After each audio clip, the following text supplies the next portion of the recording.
ఇంత flavour level వస్తుంది. నాకైతే టైట్ ఉన్నది గిన్నె టైట్ ఉన్నది కాబట్టి ఇగో ఈ ఫ్లేవర్ పడితే ఓ లెవెల్ ఉంటుంది, టైట్గా ఉంటుంది. ఇది టైట్ గిన్నె కాబట్టి నేను ఏం పెట్టలేను.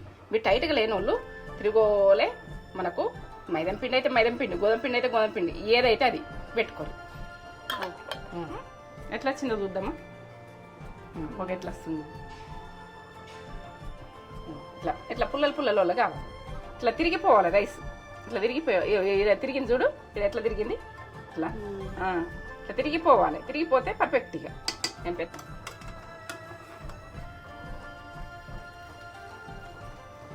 ఇట్లా మెరుస్తుందండి రైస్,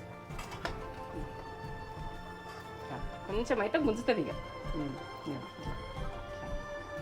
అంతా పర్ఫెక్ట్.